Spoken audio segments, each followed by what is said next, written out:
Have you got the results from the survey we did about the changes that have been made to Ashtown in the last 25 years, Bill? Yes, Jane, and there've been a lot of changes. Some of them people are happy about, and some of them they aren't. What, for example? Well, for example, the bus system used to be much better. And even though the old, uncomfortable buses have been replaced with new, stylish ones, fewer people use them. Why is that? A lot of people think it's because fares are higher, but that isn't true. In fact, the cost compared to average salaries is pretty much the same as 25 years ago. The fact is that the buses now just go to the most popular destinations, and as the city centre no longer allows vehicles, there are even fewer places where buses can go. Most people must be happy with fewer cars in the town centre, though. I'm not so sure. 5 years ago, a bypass was supposed to be built so that people could easily get from one side of the town to the other without going into the centre, but those plans still haven't happened. The biggest success, in my opinion, is the building of areas for cyclists. Far more people are travelling by bike and using the facilities than anybody could have imagined. That's all very interesting, but how have the jobs that people do in the city changed? That's sure to have had an impact on what the town looks like. You're not wrong there. The town used to be a lot more polluted due to all of the products that were made in factories here. Manufacturing is still important, of course, and services such as accountancy firms and website developers employ a lot of people in the town, but you only have to see the number of universities and colleges that have opened in the town in the last 25 years to see that is where most of the jobs are now.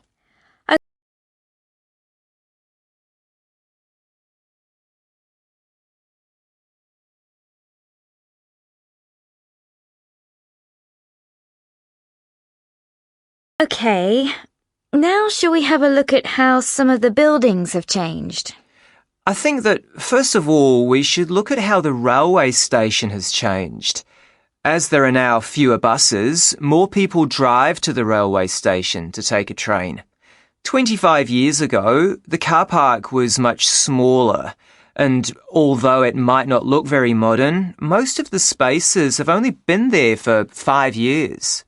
Oh, yes. Didn't the cinema used to be quite near the railway station?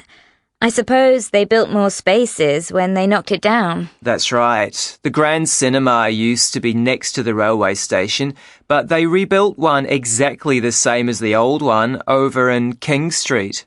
What about the indoor market? My mum says there used to be an outdoor one, but that closed down a long time ago. Yes, and when the outdoor market closed down, the indoor market became a lot more popular.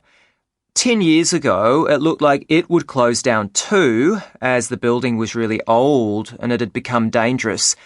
It used to be owned by the council, but a private business bought it and made the changes so that it could stay open. It's good to see it's so popular still, despite all the new supermarkets in town. I bet the library isn't as popular as it used to be, though. You'd be surprised. A lot of people still use the library. Most people think that people are less keen on borrowing books than in the past, but the library has adapted to changes. It's true that fewer people go in there to borrow books, but since they made tablets and computers available, more people have started visiting it. It has really fast Wi-Fi too, so people like it because of that.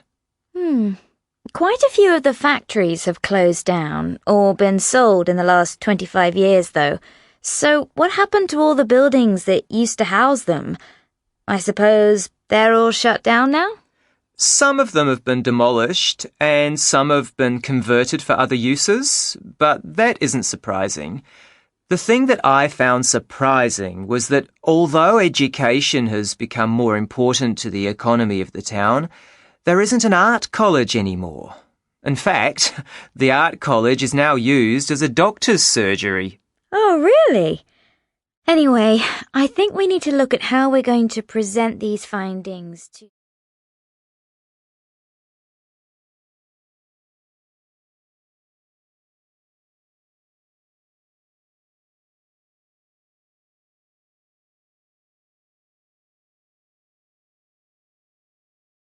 I remember a trip I took last year, on the 12th of August, I believe.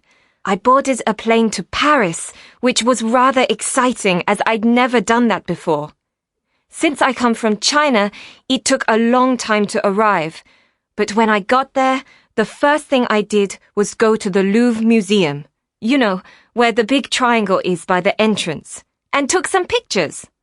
After that, I boarded a subway train to the Eiffel Tower to take more pictures. Because I was pretty hungry around that time, I went to a restaurant, although I had trouble ordering food because I don't speak any French. Once I had eaten, I then took a tour bus to the Champs-Élysées in order to do a bit of shopping, where I went on to buy as much as I could. I even bought a souvenir snow globe for my friend Julie, as she collects them. However, when I got back on the tour bus and started taking pictures, I dropped my camera over the side, watching it break on the ground. After everything was over, I took the flight back to China. It was a great experience, although next time, I think I should study some French before I go.